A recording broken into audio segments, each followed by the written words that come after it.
Shalom, ketemu lagi dengan channel Renungan Sabda Tuhan. Renungan kali ini berjudul Maju Menuju ke Sana.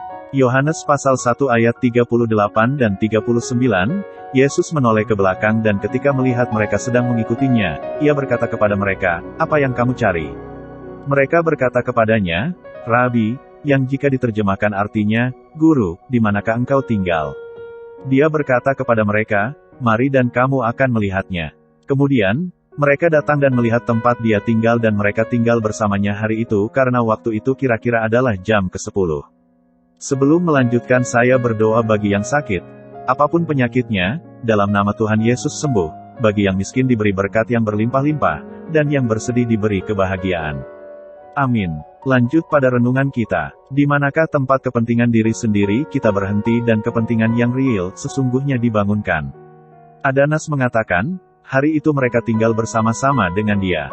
Yohanes pukul 1.39. Itulah yang sering kita lakukan. Kita tinggal bersama dia hanya untuk waktu yang singkat, hanya untuk mulai mengerti kenyataan hidup kita sendiri.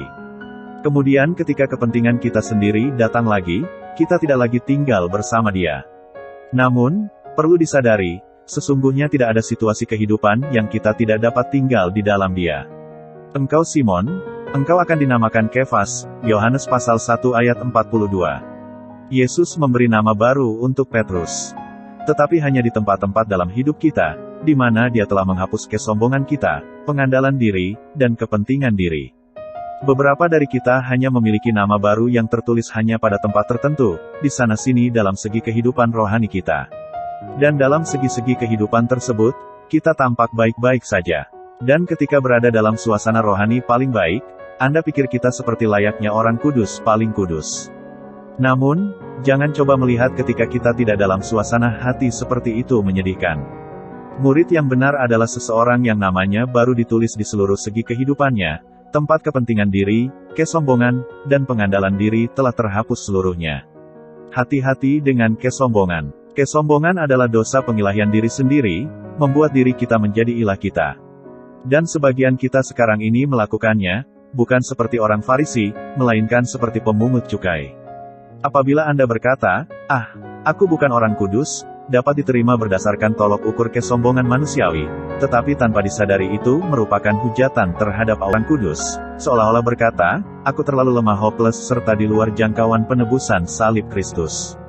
Mengapa Anda bukan seorang kudus? Hanya dua kemungkinan sebabnya, karena Anda tidak ingin menjadi seorang kudus, atau karena Anda tidak Anda seorang kudus. Atau, karena terus pergumulan ini, Anda boleh jadi berkata bahwa sesungguhnya lebih menyelamatkan Anda dan menjemput Anda langsung ke surga. Memang itulah yang akan dilakukannya. Yesus berkata tentang Bapanya dan dirinya sendiri. Kami akan datang kepadanya dan tinggal bersama-sama dengan dia, Yohanes pasal 14 ayat 23. Jangan membuat persyaratan-persyaratan atas hidup Anda, biarkanlah Yesus menjadi segala-galanya bagi Anda, maka dia akan membawa Anda pulang bersama dia bukan hanya untuk sehari, tetapi untuk selama-lamanya. Sampai ketemu lagi, Tuhan Yesus memberkati.